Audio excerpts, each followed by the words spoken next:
As more and more Americans from every political party continue to call for Medicare for all here in the United States, the healthcare industry has kind of banded together and they've created a front group.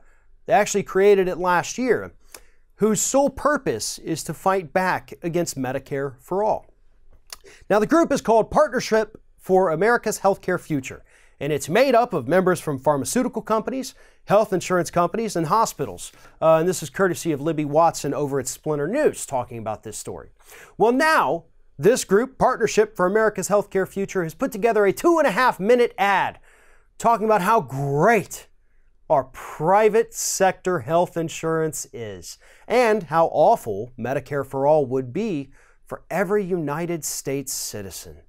And as Libby Watson points out at Splinter News, the whole thing is filled with lies. Like this 2.5-minute ad that they've purchased this 5-figure ad buy for, it's nothing but lies. Saying, oh, 180 million people already have health care through their employers and it's affordable. Okay, but is it any good? I mean, I have health insurance through my employer. That did nothing to stop the fact that my one of my asthma inhalers just quadrupled in price on January 1st. I have insurance. I still can't afford my medication. So what now? Right? Seriously, what now? And that's the part, and I know this is coming from an industry front group, so of course they're going to lie about it, but that's the part that opponents of Medicare for all don't seem to understand. Like, well, what about these people with private health insurance? What about us? Health insurance sucks. It's covering less, we're paying more, we're getting screwed in every possible aspect of that. So why not switch to something better? The private sector failed. The private sector failed. And when the private sector fails, it's time for the government to step in and say, all right, hold up, we've been running this Medicare program for a long time.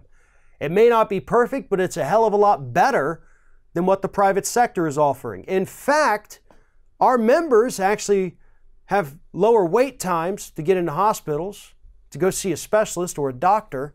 They're overwhelmingly happy with the service we provide compared to people with private health insurance. So you know what? Let us take a crack at this because we've been pretty damn good with this, or at the very least, a lot better than the private sector has been.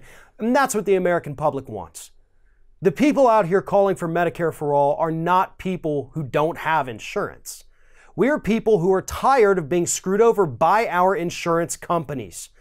Maybe your doctor refers you to a specialist because you broke your knee and now you've got to go to an orthopedic. Well, guess what? Maybe that orthopedic's not covered. You didn't know that. And now you're stuck with a $10,000 bill that's out of network and there's nothing you can do but pay that or go into severe medical debt. You can't go back and take back the results that doctor gave you. It's already happened. Private insurance is absolute garbage. And unfortunately, it's garbage that we have to have. Because garbage is still better than the alternative of dying from a very preventable disease because you can't even afford to go to the hospital. That's where we're at. And that's why we need Medicare for all.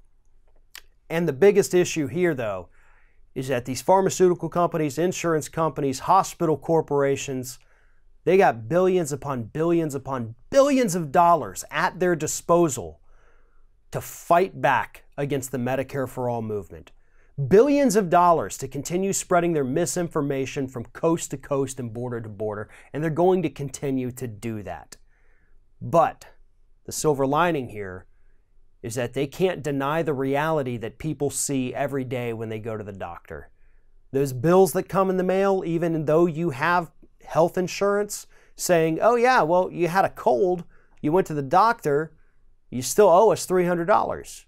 I know you pay $300 a month in premiums, and I know you had to spend $200 on that antibiotics prescription, but now you got a $200 bill from your doctor, because we only cover partial up to this point. It wasn't a well visit, and there's all kinds of technical jargon in there to confuse you and mislead you. But at the end of the day, you're not only paying for your health insurance, you're still paying for your doctor visits, you're still paying astronomically out of pocket for your pharmaceuticals, and you're just getting screwed all the way over. But the health insurance companies, the drug companies, the hospital corporations, they are pocketing billions of dollars every single year by screwing us over. And we're not going to forget that because of a couple of flashy ads put together by this disgusting little front group that doesn't want us to have better health care.